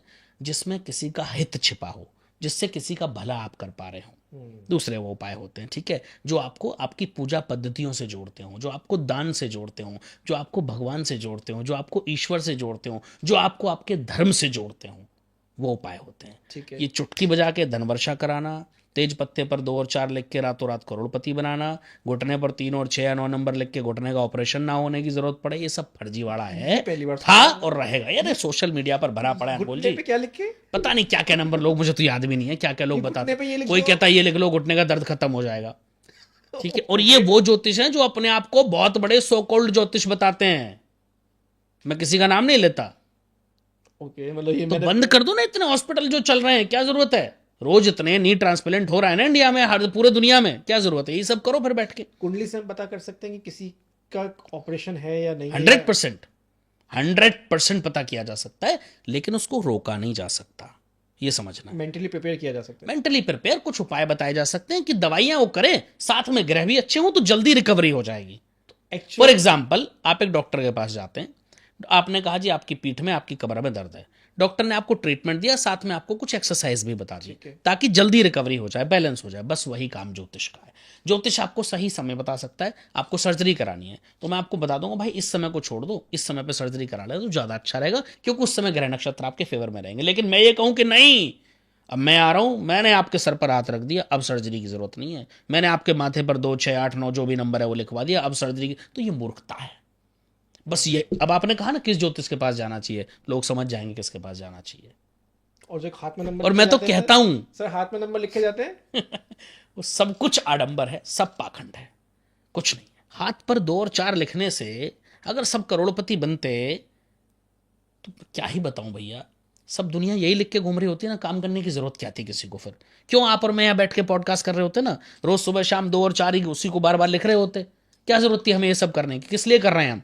दोनों की आजीविका जुड़ी है इससे, राइट? ये कर्म है हमारा। बिल्कुल। लेकिन फिर ये करने की जरूरत थी? इनको क्या जरूरत थी कैमरा चलाने की? ये वही 2 और 4 लिख के घूम रहे होते। आप इनको कहते भी कि मेरे यहाँ वैकेंसी खाली, कोई जरूरत नहीं भैया, मैंने 2 और 4 लिख लिया। समझो, तो यही समझना है किस ज्योतिष के पास जाना। जवाब लोगों को मिल गया जवाब लोगों को मिल चुका है कि किस ज्योतिष के पास जाना है, किसके पास नहीं जाना, मैं बताने की जरूरत नहीं। और मैं तो कहता हूं जाओ, जब सब जगह थक जाओ और जब आपको लगे कि ज्योतिष काम नहीं करता, तब मेरे पास आना, मैं दिखा दूंगा ज्योतिष कैसे काम करता है। फिर वो कौन से एस्ट्रोलॉजर्स होते हैं सर, जैसे आपने कहा कि उपाय आपकी पॉकेट के हिसाब से और आपकी परंपरा से जुड़े हुए होने चाहिए? आपको पूजा पद्धतियों से जोड़ने वाले होने चाहिए। तो जेमस्टोन्स कहाँ से आ जाते हैं कि जेमस्टोन्स आपके भाग्य में वृद्धि करवाएंगे, आप ये पहन लो, ये भी मतलब रातों रात तो नहीं, 6 महीने में रंग दिखाएंगे आपको, अगले साल तक मिल जाएगा इतने में? तो मैं कहता हूँ, जो मेरा मानना है, 1 साल में तो इंसान की पूरी तिथि चेंज हो जाती है, तो उसको वैसे ही रंग मिलने वाला होगा। सब कुछ बिल्कुल सही क्वेश्चन आपने उठाया। अच्छा, जेमस्टोन को मैं 100% कभी नहीं नकारता हूँ। जेमस्टोन पार्ट है ज्योतिष का, लेकिन जिस स्पीड से वो बेचे जा रहे हैं और जिस स्पीड से पहनाए जा रहे हैं वो गलत है। पहले मैं ये वर्क करते इट डेफिनेटली वर्क, मैंने भी पहना हुआ भाई, ठीक है? ओके। तो इट डेफिनेटली वर्क्स। कब वर्क करते हैं वो मैं आपको बताता हूँ। जेमस्टोन का काम क्या है? किसी भी एक पर्टिकुलर जेमस्टोन में उसके जो मॉलिक्यूल्स होते हैं जिससे वो मिलकर के बना है, उसके अंदर कुछ ऐसी पावर होती है उन मॉलिक्यूल्स के अंदर कि वो उस प्लानट की जो रेज हैं उनको ज़्यादा अट्रैक्ट करते हैं और आपकी बॉडी में अंदर वो चली जाती है, इसलिए बॉडी से टच स्टोन होकर के पहने जाते हैं हमेशा। तो ये आपको उतारने भी पता चाहिए हो। कभी? नहीं उतारने चाहिए जनरली, ठीक है। वैसे मैं पूजा करते समय हमेशा उतारता हूँ। नहीं, जैसे बहुत सारे लोग हैं जो रात को उतार के सो जाते हैं, सुबह पहन लेते हैं। नहीं ऐसा कुछ नहीं है, नहीं उतारने चाहिए। अच्छा मैं क्या करता हूँ, मैं पूजा करते समय मैं कुछ नहीं रखता अपनी बॉडी पर, मैं फिर मेरा कनेक्शन वो सीधा प्रभु से होता है, वो प्रभु जाने और मैं जानूँ, क्योंकि मैं नहीं चाहता कि उस बीच में कोई और एनर्जी आए, करेक्ट। ठीक है। तो मैं भी उतार देता हूँ। इनफैक्ट मैं रुद्राक्ष भी उस समय नहीं पहनता हूँ जब मैं पूजा करता हूँ, ठीक है। बट अब सब लोग मत करना, अपना अपना सबका सिद्धांत है सही भाई, बात। ठीक है। अब तो होता क्या है, उसके लिए पहने जाते हैं, उसको थोड़ी पावर देने के लिए। अभी मैं क्या देख रहा हूँ कि लोगों ज्योतिष पढ़ी, कुंडली पढ़ ही नहीं रहे। किसी का भी आज ही की कुंडली है भाई मेरे पास, उनका बुध उच्च का होकर के लगन में बैठा है, बहुत बढ़िया। और कितने डिग्री का बुध है? 12 डिग्री का। ठीक है, अपनी प्रबल अवस्था में 12-13 डिग्री ऐसी कुछ था, बढ़िया है, बढ़िया अवस्था में बुध बढ़िया था। बैठा है। उसको पन्ना पहनाया हुआ है 8 कैरेट का। मैंने कहा भाई क्या जरूरत है इसकी? कह रहा है वो बुद्ध को स्ट्रांग करने के लिए। मैंने कहा कहाँ ले जाना है इस बुद्ध से, क्या करवाना चाहते हो तुम वो बताओ। मैं ज्यादा स्ट्रांग हो जाएगा तो फिर तो excess of anything is bad. हाँ, मैं आपको रोज 4 रोटी फालतू खिलाना शुरू कर दूं जबरदस्ती, क्या होगा? फट जाएंगे सर। आप पेट फटेगा ना, पेट फटेगा। सिंपल सी बात है भाई। बिल्कुल। तो यही तो लोग नहीं समझ रहे हैं। अब किसी भी एस्ट्रोलॉजर के पास जाओ, वो उठा के आपको 4 स्टोन पहना देगा। अगर केवल स्टोन पहनने से किस्मत बदलती तो मैं तो कहता हूं मैं 10 स्टोन यहां पहन के बैठा हूं तो 10 पैरों में 20 स्टोन होते ना, मुझे ये सब करने की क्या जरूरत थी? उसी से किस्मत पलट रहा होता मैं अपनी। हेल्प करते ये हैं। इट कैन, हाँ वो सिर्फ एक आपकी हेल्प कर सकता है, जैसे दवाई आपकी हेल्प करती है। फॉर एग्जाम्पल आपके अंदर विटामिन डी की कमी है तो आपको डॉक्टर विटामिन डी प्रिस्क्राइब कर देगा, राइट। आप एक टैबलेट हफ्ते में लो, 2 महीने तक लो, आपका बैलेंस आ जाएगा। बस यही होता है। अब मैं आपसे कहूं नहीं नहीं नहीं, आप ना एक टैबलेट रोज खाओ, हफ्ते में नहीं खानी, एक टैबलेट रोज खाओ और बढ़िया हो जाएगा। अरे भाई वो नहीं होगा। हमारी बॉडी को जितनी आवश्यकता है उतनी ही आवश्यकता है। ज्यादा कैल्शियम भी खा लोगे तो वो भी पथरी बना देता है, ये मेडिकली प्रूवन है। बिल्कुल। तो इसलिए सोच समझ करके विचार करना है, ऐसे अंधविश्वास में नहीं पड़ना। मैं खंडन किसी ज्योतिष का नहीं करता। ज्योतिष विद्या तो ऐसी विद्या है कि जिसका खंडन किया ही नहीं जा सकता। मैं तो खुद ज्योतिष का विद्यार्थी हूं भाई, और मैं ज्योतिषियों का भी खंडन कभी नहीं करता। मैं पाखंड का खंडन करता हूं, मैं आडंबर का खंडन करता हूं, मैं दिखावे का खंडन करता हूं, मैं झूठे भ्रामक प्रचारों का खंडन करता हूं। बस उस चीज का लोग मेरे बहुत सारे मेरे पास कमेंट्स आते हैं कि आप सबको गलत नहीं, मैं किसी को गलत नहीं बताता भाई, सारे ज्योतिष बहुत अच्छे हैं। बस जो कुछ लोग तथाकथित बहुत मैंने कहा था मैं तो बहुत छोटा विद्यार्थी हूं, मुझसे बड़े बड़े विद्वान मौजूद हैं। खुद मैं सीखता हूं बहुत लोगों से, मैं बहुत लोगों को जानता हूं जो मेरे से बड़े विद्वान हैं, ठीक है। मैं आज भी उनसे सीखता हूं, हमेशा सीखता रहूंगा, ये तो जीवन पर्यंत सीखने का विषय है। लेकिन जो कुछ तथाकथित लोग केवल इसी पर अपना बिजनेस चला रहे हैं वो गलत है। बिल्कुल। जैसे स्विच वर्ड कौन नहीं जानता, कोई पूछे कहां से है, कौन से शास्त्र में लिखे, किसी के पास जवाब नहीं। कहां से देंगे जवाब? कभी शास्त्र पढ़े हैं? पढ़े तो छोड़ो, देखे नहीं होंगे। नहीं, वैदिक स्विच वर्ड्स तो हैं सर हमारे। सर स्विच वर्ड कॉन्सेप्ट कहां से आया? वैदिक स्विच वर्ड नहीं हो, वैदिक मंत्र है पहले तो आपको करेक्ट कर देता हूं मैं, स्विच वर्ड और मंत्र में अंतर है भैया, हाँ, बहुत अंतर है, ठीक वैदिक मंत्र है। तो वो मंत्र है, तो मंत्र में तो अथाह शक्ति है। मंत्र में तो इतनी शक्ति है कि मंत्रों से एक ब्राह्मण जब हवन करने बैठते हैं पंडित जी महाराज तो भगवान का आह्वान कर लेते हैं। तो आप मंत्रों को स्विच वर्ड से बिल्कुल जोड़ नहीं सकते। ये फालतू के स्विच वर्ड की ये बोल लो धनवर्षा हो जाएगी, ये हो अरे सब मूर्खता की बातें हैं। अब फिर मैं वही कहूंगा कि ज्योतिष पढ़ी नहीं तो कुछ तो कहना ही है, धंधा चलाने के लिए तो कह रहे हैं भाई, कहते रहो। लोगों को समझ में आना शुरू हो गया, ये सच्चाई है। लोगों को अब समझ में आ रही हैं चीजें कि क्या सच है क्या गलत है। थोड़ा सा कर्मों पे दोबारा बात करना चाहूँगा। इंडिया की बात करूँ अगर बेसिकली, तो 50% लोग कर्म इसलिए करते हैं या दान इसलिए करते हैं कि उन्हें पैसा आए। उनके माइंड में बैक ऑफ द माइंड यही चलता है कि यार मैं ये कर दूँ तो मेरे घर में किसी चीज़ की कमी ना हो, या मेरे पास पैसा आ जाए, या सब कुछ हो जाए। देखिए मैं आपको 1 मिनट टोक देता हूँ। लोग मंदिर भी जाते हैं तो इसलिए जाते हैं कि उनके दुख कम हो जाएं, उनके कष्ट कम हो जाएं। कष्ट किससे कम हो रहा है? पैसे से ही कम हो रहा है ना सर। एग्जैक्टली, मेन तो कॉज वही है भाई, पैसा। अर्थ। कलयुग में अर्थ ही सबसे प्रमुख है, बिल्कुल। ठीक है जी। तो ये तो फैक्ट है, इसमें तो कोई डाउट है ही नहीं। तो ये लेकिन- सोच भी पाप के भागीदार बन रही नहीं है। बिल्कुल नहीं, मैं बिल्कुल नहीं कहता, मैं इस बात का समर्थन नहीं करता। देखिए हम तो भगवान के ईश्वर के बच्चे हैं। अगर हमें कोई दुख है हम उससे नहीं कहेंगे तो किससे कहेंगे? एक बेटा अगर उसको कोई कष्ट है तो अपने माँ बाप से ही कहेगा ना। सर यहाँ तो भगवान से कहने किससे की बात कहे? आ गई ना। मेरा क्वेश्चन ये है कि वो दान भी कर रहा है तो वो पैसे को सोच के कर रहा है। मैं उस पर भी आ रहा हूँ, बिल्कुल आ रहा हूँ, ठीक है। तो पहली चीज तो यहाँ होगी कि मंदिर भी जाते हैं लोग, किस लिए जाते हैं बिल्कुल कहो। और मैं तो कहता हूँ इंसान से कहो ही मत, भगवान से कहो। दूसरी चीज आपने कहा दान, अभी मैंने 3 तरह के दान आपको बताए।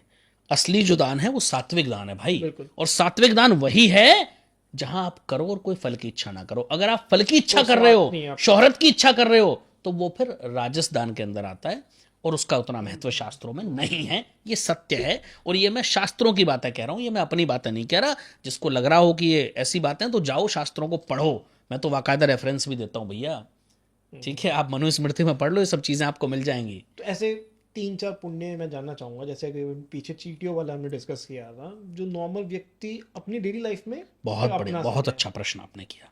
बहुत अच्छा प्रश्न है और मैं बड़ा इसको रिलेट करता हूँ खुद से, क्योंकि ये मैं खुद करता हूँ, जी ठीक है। मैं अपनी जीवन जी चर्या बता रहता हूँ, दिनचर्या मेरी कैसी बीतती है।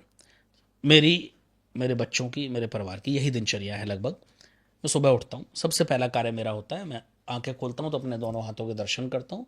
कराग्रे वस्ते लक्ष्मी, कर मध्य च सरस्वती, कर मूले च गोविंदम, प्रभाते कर दर्शन। उसके बाद मैं धरती माँ को प्रणाम करता हूँ, बेड से उठता हूँ। उसके बाद जो मेरा अपना डेली रूटीन के कार्य हैं, अपना जो है सारे निमित्त कार्य पूरे करके, स्नान इत्यादि करके, जो पूजा पाठ मुझे करनी होती है वो करता हूँ। ठीक है। हनुमान चालीसा हमारे घर में सब करते हैं। मेरे बच्चे बिना हनुमान चालीसा पढ़े स्कूल नहीं जाते और ये मैं सबको कहता हूँ भाई, पढ़नी चाहिए। पढ़नी चाहिए। आपका बच्चा जीवन में गलत संगत का शिकार नहीं होगा, आपका बच्चा गलत रास्ते पर नहीं जाएगा, आपका बच्चा चोर उचक्का नहीं बनेगा। आप रोज सुबह उसको हनुमान चालीसा पढ़ा करके भेजो। और हाँ, आज की डेट में सबसे ज्यादा दिक्कत कहाँ रही है अनमोल भाई? बड़ी बड़ी डिग्रियां लिए बच्चे बैठे हैं, मेरे पास कितनी कुंडलियां आती हैं, जॉब नहीं है। कॉन्फिडेंस नहीं है। जॉब भी नहीं है। जॉब भी इसीलिए नहीं है, कॉन्फिडेंस Confidence नहीं है, नहीं है। इंटरव्यू में बोल ही नहीं पाते हैं। कम्युनिकेशन, आप हनुमान चालीसा पढ़वाना शुरू कर दो आज से अपने बच्चे को। जब भी आप ये पॉडकास्ट देख रहे हो, आपके बच्चे का कॉन्फिडेंस देखना कहाँ पहुंचेगा। सर एक चीज वो कही जाती है, सुबह सुबह हनुमान चालीसा नहीं पढ़नी चाहिए, वो तो राम जी की सेवा में गए। कब नहीं होते? जितने भी विद्वान व्यक्ति हैं मैं सबका सम्मान करता हूं, लेकिन मैं ये पूछना चाहता हूं कि हनुमान जी राम जी की सेवा में लीन कब नहीं होते, वो मुझे बता दो। ऐसा तो कोई समय नहीं है। जहाँ राम नाम वहाँ हनुमान जी है ही। तो फिर इसमें सुबह और शाम कहां से आ गई भाई? मैं इस यही तो तो फिर ये बात कहाँ से है, क्योंकि ये रील पे चलता है अनमोल बहुत जी, है, मैं वही गाने तो बोलता कहता है। हूं आपसे कि लोगों को यही समझना है, यही लॉजिक लगाना है कि कहां जाना है कहां नहीं जाना है भाई। यही समझने का अंतर है बस। लॉजिक लगाओ, अपनी बुद्धि का इस्तेमाल करो। प्रकृति ने, भगवान ने हमें बुद्धि दी है, किस लिए दी है? इस्तेमाल करने के लिए। तो ऐसे ही किसी कहीं सुनी बात पर भरोसा बिल्कुल नहीं करना चाहिए। मुझे कोई समझाए कि इस समय पर राम जी की सेवा में हनुमान जी नहीं होते, तो मैं मान लूं कि भाई हाँ, उस समय मैं फिर लग जाऊंगा हनुमान जी के पीछे। ऐसा तो कोई समय ही नहीं है भाई। राम द्वारे तुम रखवारे, होत न आज्ञा बिन पैसारे, सब सुख लहै तुम्हारी सरना, तुम रक्षक काहू को डरना। ऐसा बिल्कुल तो है ही नहीं। जहां जहां राम का नाम होता है वहाँ हनुमान जी विराजमान होते हैं। बिल्कुल। मैं तो एक बहुत बड़ा प्रयोग हमेशा, आज चलो आपके पॉडकास्ट में एक यूनिक रेमेडी बता के जा रहा हूँ आज मैं। जी आपकी समस्या कोई भी हो, कर्जे की समस्या हो, पैसे की समस्या हो, कहीं पैसा फंस गया हो, कोई प्रॉपर्टी ना बिक रही हो, परिवार में बीमारियां पीछा ना छोड़ रही हो, नौकरी ना लग रही हो, बिजनेस ना चल रहा हो, कुछ भी समस्या हो, आज बहुत बड़ा उपाय बता के जा रहा हूं। जी अपने घर के द्वार पर थोड़ा सा गंगाजल और केसर घोल करके राम लिख दो। क्या लिखना है? राम। राम। राम द्वारे तुम तुम रखवारे। जहां राम का, जो जब आपने राम लिख दिया तो वो घर किसका हो गया? वो राम का हो गया। और जो राम का द्वार है वहां कौन है? वहां साक्षात हनुमान जी विराजमान है। और जहां हनुमान जी होंगे वहां कोई नेगेटिविटी आपके घर में प्रवेश कर जाए, सवाल ही नहीं उठता। वहां कोई कष्ट आपके घर में प्रवेश कर जाए, सवाल ही नहीं उठता। वहां कोई दुख आपको छू भी जाए, सवाल ही नहीं उठता। वहां दरिद्रता आपके आसपास भी नहीं भटकेगी और आपके सारे संकट आपको छोड़कर भागने के लिए मजबूर हो जाएंगे। करो, ये बहुत प्रबल उपाय है। ऑफिस में अब भी लोग लिख क्या सकते हैं लिखते हैं? हाँ बिल्कुल लिख सकते हो। अब लोग क्या लिखेंगे? शर्मा जी निवास, वर्मा जी निवास, गुप्ता जी निवास, त्यागी जी निवास, जैन साहब निवास, जो भी हो, A to Z, ठीक है। तो फिर तो उन्हीं का घर है ना भाई। मैं हमेशा एक ही चीज तो कहता हूं कि भगवान से अगर कुछ पाना चाहते हो तो समर्पण कर दो। हमारे अंदर कमी कहां है कि हम समर्पण नहीं करते। बस सर एक चीज। जिस दिन वो समर्पण हमारे अंदर भावना आ गई, वो भाव आ गया, उस दिन कुछ करने की जरूरत नहीं पड़ेगी, सब कुछ सौंप दो। लेकिन उतना आपके अंदर विश्वास होना चाहिए भगवान के प्रति कि अब हमने सौंप दिया, अब प्रभु देख लेंगे। हमें डर बना रहता है, हम जाते हैं मंदिर, भगवान ये कर देना, फिर भी डर रहता है, पता नहीं होगा नहीं होगा, करेंगे। अरे वही तो डर निकालना है, फिर आपको भरोसा ही नहीं है। कुछ लोग मंदिर नहीं जाते, वो क्यों नहीं जा पाते? क्यों नहीं जा पाते या क्यों जाना चाहिए, दो अलग अलग चीजें क्यों हैं। नहीं जा पाते? मैं दोनों पर आ रहा हूं। क्यों नहीं जा पाते, ये उनके कर्म है। शायद प्रभु की ऐसी इच्छा नहीं कि उनके पास आ पाए, ये भी प्रभु इच्छा के बिना संभव नहीं है। ध्यान रखना, जब तक प्रभु नहीं चाहेंगे तब तक आप नहीं जा पाएंगे। मैं कितने समय से सोच रहा हूं कि मुझे वैष्णो देवी जाना है, मैं नहीं जा पा रहा। अब आपको लगता है कि मेरे पास कोई साधन की कमी है? नहीं है, भगवान की कृपा से। किसी भी अरे चीज की कमी साधन नहीं तो है। छोड़ो सर, वैष्णो देवी में कई सारे मेरे अपने फॉलोअर्स हैं जिनके होटल्स हैं।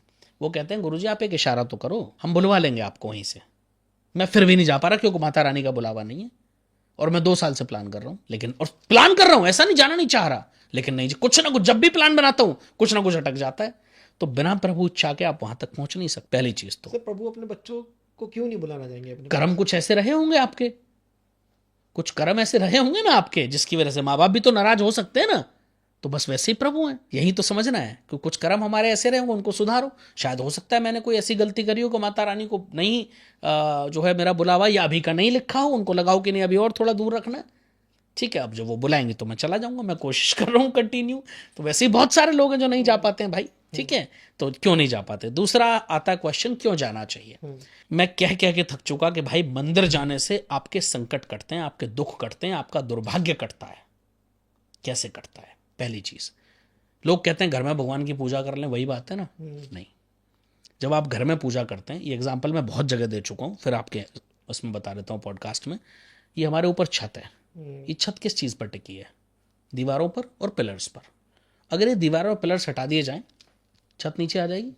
मतलब इसकी जो ग्रेविटेशनल फोर्स है वो अभी भी हमारे ऊपर पड़ रहा है, बिल्कुल कंटिन्यू पड़ रहा है, बस वो टिकी हुई है, टिकी हुई है। लेकिन ग्रेविटेशनल फोर्स कंटिन्यू है, राइट।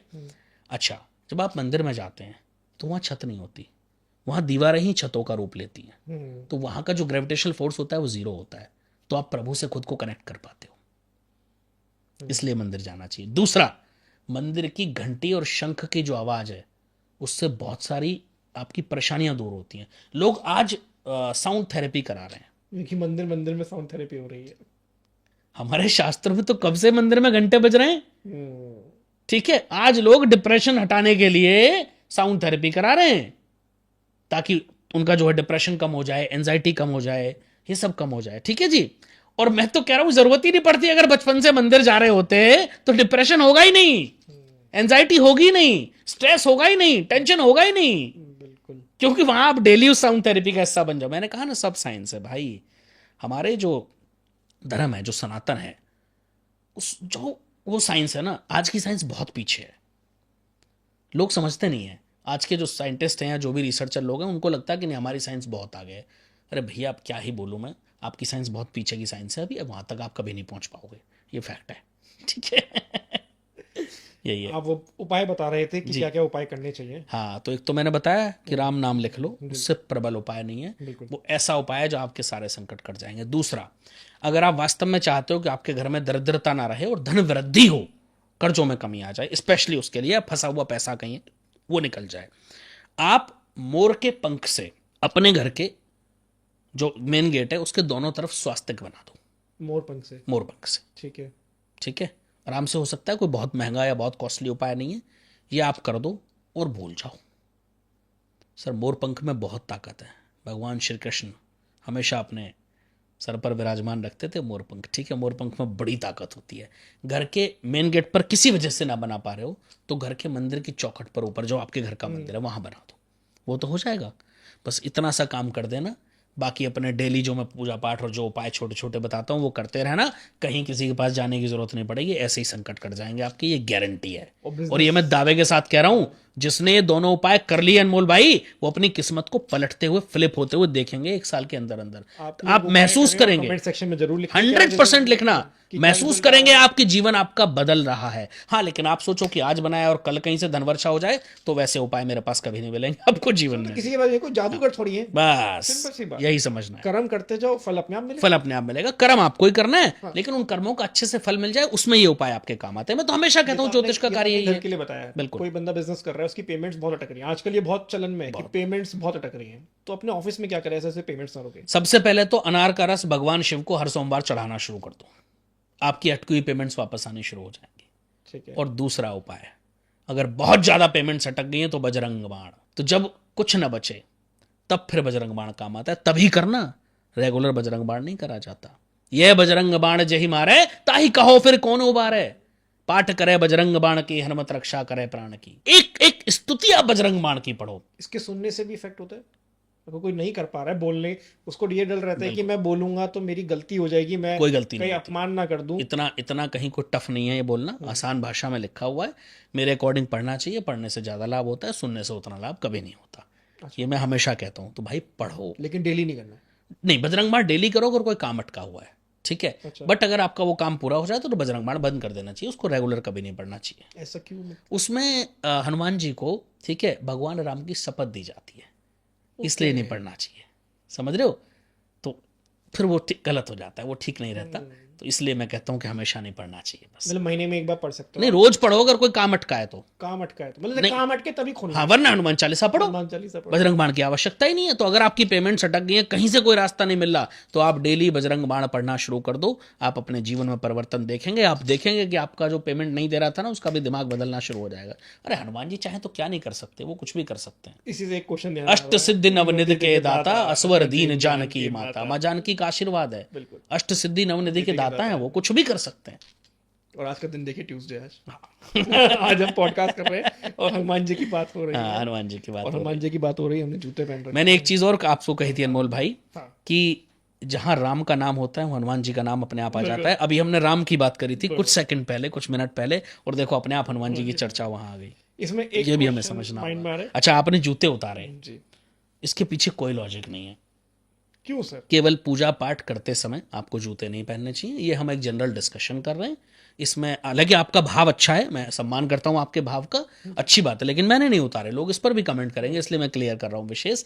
अगर आपका सम्मान है आप बिल्कुल उतारिए, लेकिन अगर आप नॉर्मल कोई चर्चा कर रहे हो तो कोई आवश्यकता नहीं है, ठीक है। हाँ, मंदिर जाए तो जूते उतारने, पूजा पाठ करनी है तो बिल्कुल उतारने, 100%, उसमें तो कोई डाउट 1% भी है ही नहीं। मेरा भाव रहता है सर। अच्छी बात भगवान कहते मैंने है, एकदम ये होना उतार चाहिए, दिए। ये होना चाहिए, ये होना चाहिए। इसलिए मैंने पॉडकास्ट की फिक्र करी ना कुछ। नहीं नहीं, तो होना मैंने जूते उतारे। चाहिए, बिल्कुल होना चाहिए। इसमें एक क्वेश्चन आता है सर माइंड में। मैं अभी पीछे एक रील देख रहा था, उसमें कहा गया कि आप 108 बार हनुमान चालीसा पढ़े 11 दिन में, तो आपकी वो चीज़ पूरी हो जाएगी। कितनी सच्चाई है? जो सतबार पाठ करे कोई, छूट ही बंदी महासुख होई। जो 100 बार, 7 बार बोला गया है, जो 100 बार हनुमान चालीसा का पाठ कर लेता है, उसके बंधन भी कट जाते हैं और उसको महासुख की प्राप्ति होती है। ये तो मैं नहीं कह रहा, ये तो हनुमान चालीसा में लिखा है, गोस्वामी तुलसीदास जी लिख गए थे भैया, ठीक है। तो ये फैक्ट है। अगर आपको, मैं तो हमेशा कहता हूं भाई, इससे बड़ा उपाय ही कुछ नहीं है। पहली बात तो हनुमान जी कौन है? हनुमान जी स्वयं रुद्रावतार हैं, भगवान शिव के अंश हैं। बिल्कुल। ऊपर से माँ जानकी का आशीर्वाद है, अष्टनिधि और नवनिधि के दाता है। और तीसरी बात, प्रभु श्री राम के अनन्य भक्त हैं। मैं क्यों कहता हूं कि जब सारे संकटों ने घेर लिया हो तो एक ही मंत्र काम आएगा, राम रामेति रामेति रमे रामे मनोरमे सहस्त्र नाम तैतुल्यम राम नाम वरानने। करना शुरू करो, देखो जीवन कैसे नहीं पलटता। जब राम नाम इतनी बार लोगे ना, तो हनुमान जी की कृपा अपने आप हो जाएगी। हनुमान जी की कृपा उसी पर होती है जिस पर राम की कृपा होती है, और राम जी की कृपा उसी पर होती है जिस पर हनुमान जी की कृपा होती है। भाई, यही समझने का फेर है। मैं हनुमान जी के मंदिर जाता हूं तो मैं क्या बोलता हूँ? राम राम राम राम राम राम राम राम, ठीक है। वो एक कहावत है, शायद सुनी हो दर्शकों ने, मैं बोल देता हूँ, राम नाम जपते रहो जब तक घट में प्राण, कबहू तो दीन दयाल के भनक पड़ेगी कान। कभी तो प्रभु सुनेंगे, आप जपते रहो। अब यहाँ वही दिक्कत है, यहाँ लोग यही तो पहले ये पूछेंगे कब तक जपना है, जबकि कहा गया है कि राम नाम जपते रहो जब तक घट में प्राण, कबहू तो दीन दयाल के भनक पड़ेगी कान। कभी तो प्रभु सुनेंगे। लेकिन यहाँ सबसे पहला क्वेश्चन लोगों का ये होता है, कब कितने दिन जपना है? कोई उपाय बता दो, किसी कोई कुंडली दिखाने आता है उसको बता दो भैया मंदिर जाके जल चढ़ाना शुरू कर बैठे दो। हो जप लो ना, क्या दिक्कत हाँ, है? नहीं, लेकिन लोग यही लोग करते हैं। कई लोग मेरे पास आते हैं, मैं कहता हूँ एक काम करो, एक लोटा जल शिवलिंग पर चढ़ाना शुरू कर दो। गुरुजी कितने दिन चढ़ाना है? सबसे पहला क्वेश्चन। चलिए, इससे एक क्वेश्चन और आ गया माइंड में। काउंटर चल रहा है आजकल, वो कहते हैं काउंटर से अगर आप जप नाम अपना काउंट करते हैं तो वो लगता नहीं है। नहीं, ऐसा बिल्कुल कुछ नहीं है। कलयुग केवल नाम आधारा, सुमर सुमर नर उतना ही पारा। मैं शास्त्रवत बातें करता हूं, मैं निराधार बातें नहीं करता अनमोल भाई। कलयुग में नाम आधार है, जैसे ले सकते हो लो, लेकिन लो। बिल्कुल लो। लेकिन लो। लेकिन आप माला जप सकते हो, माला जपो, नहीं जप सकते आप काउंटर से जपो। एक वो इजी पद्धति है। आजकल लोगों की लाइफ इतनी जो है वो हो गई है, हलचल वाली और इतनी बहुत ज़्यादा बिजी स्केड्यूल लोगों का होता है, तो इतना समय नहीं होता कि वो माला लेके चलें, पॉसिबल भी नहीं हो पाता। अच्छा, माला के बड़े नियम हैं जो फॉलो करना संभव नहीं है। अब आदमी कॉर्पोरेट में काम कर रहा है, आईटी फील्ड में, अब वो बेचारा सॉफ्टवेयर की कोडिंग कर रहा है, उसको थोड़ा सा समय मिला, 2 मिनट के लिए शांत हुआ, जपना शुरू कर दिया, राम सही बात राम राम राम, तो कम से कम उसको पता है ना मैंने इतना करा। अच्छा, बिना पता हुए भी कर सकते हो, लेकिन पता होने से क्या होता है कि एक टारगेट बन जाता है। जैसे फॉर एग्जाम्पल मैंने एक टारगेट बनाया कि भाई आज मुझे 10,000 राम नाम जपने हैं, तो उससे मुझे ईज हो जाती है कि पूरे हो पाए या नहीं हो पाए, बस यही समझना है। तो बिल्कुल कर सकते हो काउंटर से, कोई उससे फर्क नहीं पड़ता। ये सब मनगढ़ंत कहानियां हैं। अब लोग क्यों कहानी बनाते हैं मेरी समझ से परे है। मैं तो एक एक पॉइंट आप मेरा शास्त्रों से, मैं तो एग्जाम्पल दे के चलता हूं साथ में। बस ये लिखा है, ये कहीं नहीं लिखा कि आप काउंटर से जपो माला से लगो, जी। यही लिखा है कलयुग केवल नाम आधारा सुमर सुबर नर उतर नहीं अगर पाए। किसी का कोर्ट केस चल रहा है तो क्या करें? कोर्ट केस चल रहा है, मैं तो कहता हूं पहले तो ऐसे कर्म ही मत करो कि भाई कोर्ट केस तक जाना पड़े, लेकिन फिर भी अगर, हाँ एग्जैक्टली, मैं उसी पॉइंट पर आ रहा था। कई बार आप किसी गलत केस में फंस गए अगर, तो ही उपाय काम करता है। आपको लग रहा है कि आप गलत नहीं है, फंसा दिए गए, जो आजकल हो भी रहा है बहुत ज्यादा, और कोई ऐसी परेशानी आपके ऊपर आन पड़ी है, तो उस समय फिर एक ही चीज काम आती है अगेन, वो है बजरंग बाण। अच्छा, यह बजरंग बाण जे ही मारे, ते ही कहो फिर कौन उभारे। प्रभु अब कौन उभारेगा? उठ उठ चल तो है राम दुहाई। अब तुम्हें राम जी की दुहाई है प्रभु, अब उठना पड़ेगा आपको। और जब राम जी की दुहाई हनुमान जी को दी जाए और वो ना उठे, ऐसा तो हो ही नहीं सकता है, ऐसा तो असंभव है।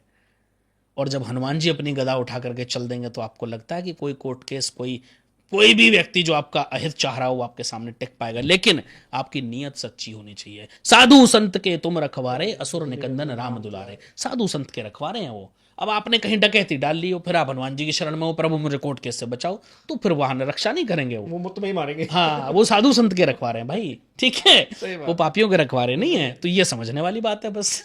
आप गलत नहीं होने चाहिए, 100% आपकी रक्षा हनुमान जी करेंगे। और सुनो, आपको खड़े मिलेंगे। एक लाइव केस बता रहा हूं मैं आपको, ये किसी ने बताया, मेरी आंखों देखी घटना नहीं है, किसी ने मुझे बताया जो मेरे बहुत परिचित हैं।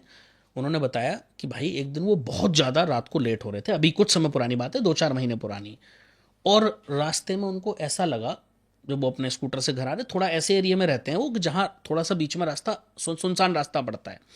तो वो कह रहे थे कि रात को मैं घर आ रहा था, करीब 12-1 बज रहे थे, और मुझे ऐसा लगा जैसे मुझे कुछ नेगेटिव शक्तियों ने घेर लिया। हनुमान जी के अनन्य भक्त हैं वो, और बड़ा मतलब बहुत मानते हैं हनुमान जी को, प्रभु श्री राम के अनन्य भक्त हैं। तो कह रहे मैं घबरा गया, एकदम डर गया। तो कह रहे मैं डरा और मेरे को एक ही चीज़ मुंह से निकली, हनुमान चालीसा शुरू हो गई, क्योंकि आ रहे थे उनको। पता नहीं क्या हुआ, कह रहे हैं 2-3 मिनट के बाद मुझे ऐसा लगा कि मेरे पीछे कुछ लोग आ रहे हैं, और वो सब साधु वेश में, और मुझे दिख नहीं रहे, लेकिन मुझे ऐसा एहसास हो रहा है, और मेरे अंदर एक अचानक कॉन्फिडेंस आया और मैं अपने घर पहुंच गया। सोचो, ये गूज बम्स आ जाते हैं। बिल्कुल सर, मेरे ये देखिए सीधे खड़े हुए हैं सारे। ठीक है, सोचो, तो इतनी शक्ति है। आपकी श्रद्धा में कमी नहीं होनी चाहिए, आपके भाव में कमी नहीं होनी चाहिए, आपके विश्वास में कमी नहीं होनी चाहिए। भगवान ना, ऐसा हो ही नहीं सकता भैया। शबरी ने कितने समय इंतजार किया, बिल्कुल, लेकिन उसके इंतजार में, उसके भाव में शक्ति थी, सच्चा था भाव। करेक्ट। तो प्रभु को आना पड़ा, भाव से आना, प्रभु को आना पड़ा। प्रभु चाहते तो वहां से स्किप भी कर सकते थे, लेकिन सोचो, भगत के वश में है भगवान, आना पड़ा प्रभु को, ना चाहते हुए आना पड़ा। तो आना पड़ेगा, आप बुलाओ तो सही, बिल्कुल भाव से बुलाओ, भाव से बुलाओ। अब हम भंडारा करते हैं, उसकी रील बना बना के फिर पोस्ट करते हैं, दिखावा है। तो दिखावा है भाई, दिखावा मत करो। भगवान को दिखावा नहीं चाहिए।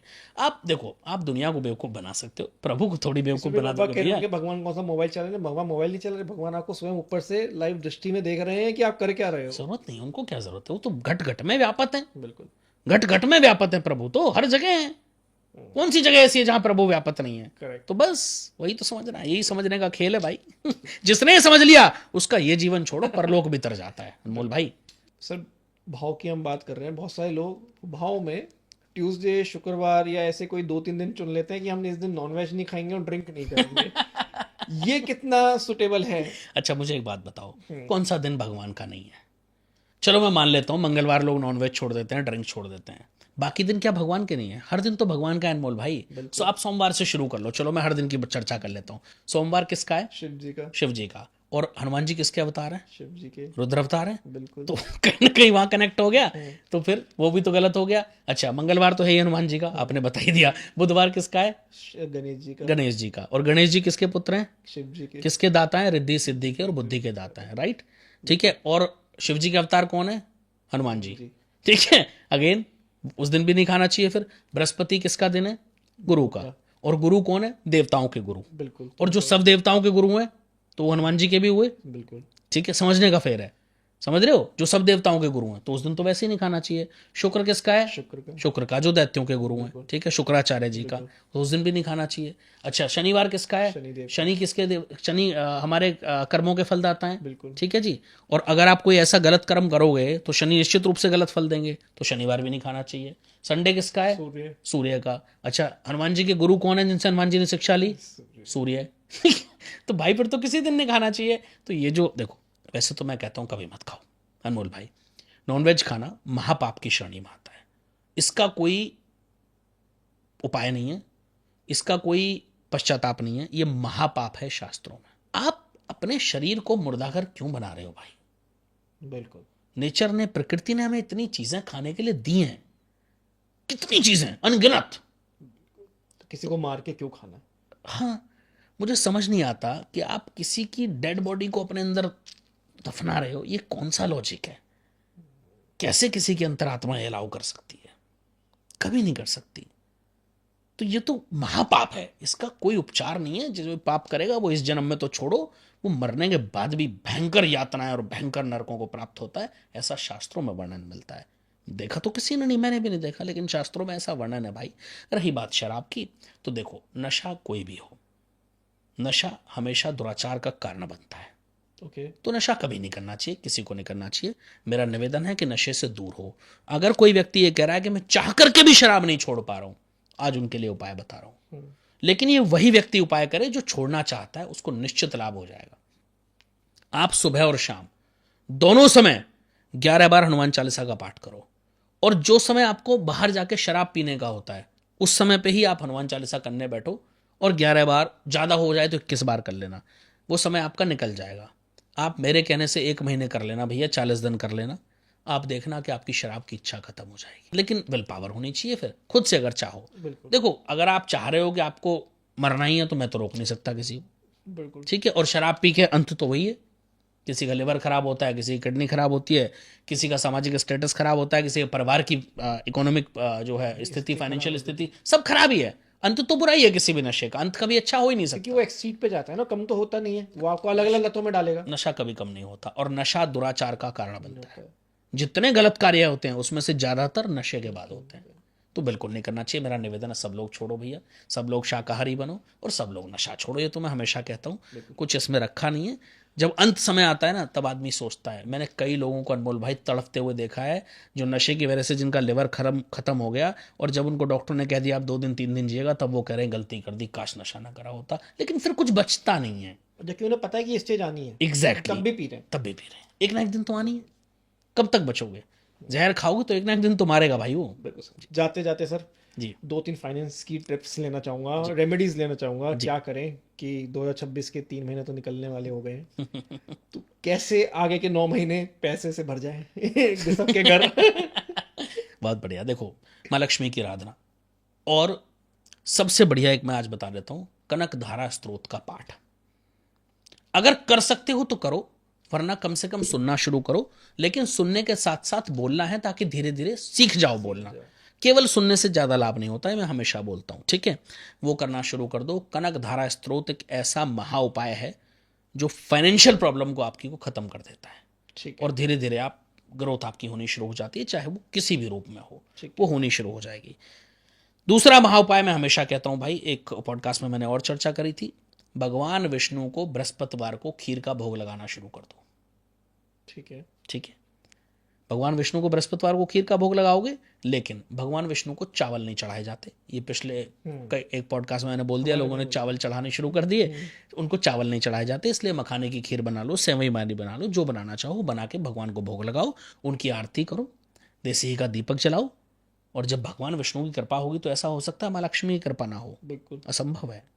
ठीक है, तो वो करना शुरू करो और आप देखो कि आपकी किस्मत कैसे पलटती है। आप देखो कि आपकी चीज़ें आपके फेवर में होनी शुरू हो जाएंगी। लॉक धीरे धीरे करते रहो। एक लॉकर का उपाय जानना चाहूंगा। लॉकर में ऐसा क्या रखें? बहुत सारी चीजें बताई जाती हैं सोशल मीडिया पे कि जिससे आपका पैसा आप रखते जाएंगे, निकालेंगे नहीं। देखिए, लॉकर में क्या रखें? बैंक लॉकर की आप बात कर रहे हो? नहीं, पहले तो मैं घर के लॉकर की बात बात- करो। बैंक में तो अलाउड भी नहीं होगा कुछ और रखना, ठीक है। घर के लॉकर की, जिसमें भी आप अपना सामान रखते हैं, कोई तिजोरी कह रहता है, कोई लॉकर कह रहता है। मैं हमेशा कहता हूँ हल्दी की कुछ गांठें, 7 गांठें उसमें ज़रूर रखो हमेशा। हल्दी बृहस्पति का प्रतीक है और शुभता का प्रतीक है, और बृहस्पति धन का कारक माना जाता है, इसलिए ज़रूर रखना चाहिए। मैं लॉजिक भी बताता हूँ क्यों रखना है, ठीक है। दूसरा, गोमती चक्र जरूर रखने चाहिए साथ, क्योंकि गोमती चक्र को भी धन को अट्रैक्ट करने वाला माना जाता है। ये 2 चीज़ें ज़रूर रखो। बाकी तो प्रभु की कृपा करो, अच्छे कर्म करो, कुछ नहीं रखा है इन सब चीज़ों में। बहुत ज़्यादा कुछ आडंबर में फंसने की ज़रूरत नहीं है। जो छोटी छोटी चीज़ें यही कर लोगे तो जीवन इसी से आपका सिद्ध हो जाएगा। और ये जन्म तो छोड़ो, मैं तो कहता हूँ अगले लोग भी तर जाएंगे। लेकिन करो, जितना ज़्यादा प्रभु की शरण में जाओगे, जितना ज़्यादा ऐसे उपाय जो प्रभु की तरफ आपको ले जाएं, उनकी तरफ जाओगे, उतना ज़्यादा आपका जीवन उज्जवल होगा। और लाखों लोगों का हुआ है। बिल्कुल। जिसका घर नहीं बन पा रहा, बहुत टाइम से पेंडिंग है, वो क्या करे? अगर आप चाह रहे हैं फिर भी घर नहीं बन पा रहा, हम्म। अगर आपको लग रहा है कि आपके पास, कई लोग मेरे पास ऐसे आते हैं, गुरुजी पैसे भी रेडी हैं, फंड्स भी हैं, लेकिन पता नहीं क्यों घर नहीं बन पा रहा, कुछ ना कुछ कारण से अटक रहा है। मैं उनको एक महा उपाय कई पॉडकास्ट में बता चुका हूं, इसमें फिर से बता देता हूं। 8 कट्टे सीमेंट के किसी भी शनिवार के दिन, शनि की होरा में, ये ध्यान रखना है। होरा गूगल पे ढूंढ लेना, शनि की होरा, किस शनिवार के दिन जो पहली होरा होगी वो शनि की होती है, ठीक है। होरा सिस्टम सुना है आपने? बड़ा इंटरेस्टिंग सिस्टम है, 1 मिनट के लिए समझा देता हूँ चलो। ज्योतिष की जो शुरुआत होती है वो होरा सिस्टम से होती है, ठीक है। होरा कहाँ है? होरा जो शब्द आया वो ग्रीक भाषा से आया, इसी से होरोस्कोप बना है, ये भी बता देता हूँ। हाँ, ठीक है, बहुत ज्ञान की बात है, बहुत जो है लोग समझ जाएंगे। और दूसरी चीज़, होरा सिस्टम सबसे इंपॉर्टेंट है। क्यों संडे के बाद मंडे आता है? क्यों मंडे के बाद ट्यूसडे आता है? पता है? कभी सोचा है अनमोल जी? चलो मैं बता देता हूँ। जी। अगर हम ग्रहों के साइज की बात करें तो सूर्य के बाद सबसे बड़ा ग्रह कौन सा है? बृहस्पति है। बृहस्पति। तो फिर कौन आना चाहिए सूर्य संडे के बाद? थर्सडे आना चाहिए, लेकिन नहीं आता। अच्छा, अगर हम ग्रहों की डिस्टेंस की बात करें तो सूर्य के सबसे करीब कौन है? बुध है, मरकरी, ठीक है, बिल्कुल सही कहा आपने। तो कौन आना चाहिए संडे के बाद? वेंसडे आना चाहिए, लेकिन नहीं आता। क्यों नहीं आता? ये हमारी सनातन की पद्धति है। ये लोग जो आज फॉलो कर रहे हैं ना बैठ करके विदेशों में, उनकी पद्धति नहीं, ये हमारी पद्धति है। क्यों है? आज भी, जैसे फॉर एग्जाम्पल आज ट्यूसडे, आज का पहला होरा मंगल का था। कल सुबह जो अब के बाद 25वां होरा होगा मंगल के होरा के बाद, वो बुध का होगा। उसके नेक्स्ट 25वां होरा जो होगा, 24 घंटे बाद जो 25वां होरा आएगा, वो बृहस्पति का आएगा। उसके बाद शुक्र का आएगा अगले दिन। तो ये होरा सिस्टम से ही पूरा चलता है।